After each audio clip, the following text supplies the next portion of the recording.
poursuivre cette vidéo sur les nombres relatifs en classe de 4e et on commence par des rappels, des additions et soustractions vues en 5e. Quand j'additionne des nombres relatifs de même signe, alors je procède à une somme et je mets le signe commun. Et quand j'additionne des nombres de signes contraires, alors je procède à une soustraction et je prends le signe du nombre qui était le plus loin de 0.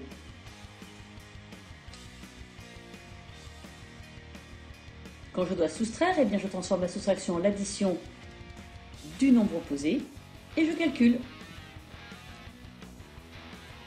Pour calculer une somme algébrique, je commence par transformer les soustractions en addition des nombres opposés, puis je groupe les nombres positifs entre eux et je les ajoute.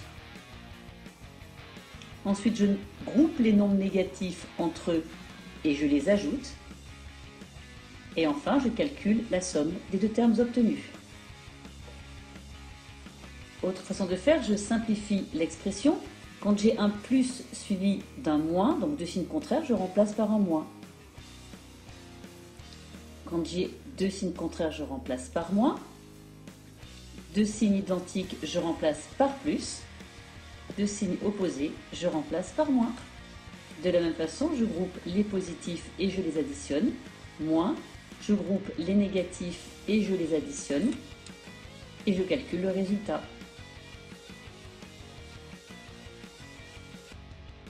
Voyons maintenant ce qui se passe quand on multiplie des nombres relatifs. Dans les deux premiers cas, je multiplie des nombres relatifs de même signe. À ce moment-là, le résultat est positif égal à 3 fois 5, 15.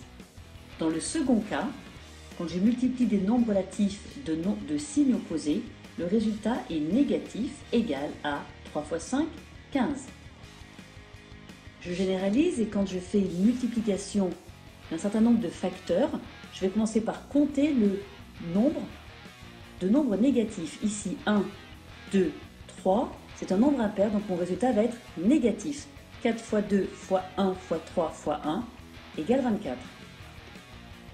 Pour un quotient, ici un quotient de deux produits, je procède exactement de la même manière, je compte 1, 2, 3, mon résultat sera négatif et je calcule, alors ici je vais commencer par simplifier, en divisant numérateur et dénominateur par 4, divisant numérateur et dénominateur par 2, et il me reste moins un tiers. Voyons maintenant une expression algébrique dans laquelle il y a addition, soustraction, multiplication, parenthèse. Je me rappelle surtout des règles opératoires et je commence par les calculs dans les parenthèses, et au sein des parenthèses, je vois que j'ai une multiplication qui est prioritaire ici. 2 fois moins 3. J'ai un positif multiplié par un nombre négatif, ce qui me donne un nombre négatif. 2 fois 3, 6. Je calcule dans ma parenthèse, moins 6 moins 1 égale moins 7. Et il me reste le produit de deux nombres, un nombre négatif. Le résultat sera donc positif, égal à 7 fois 5, 35. Voilà, si tout est clair, tu peux passer aux exercices. Sinon, réécoute la vidéo.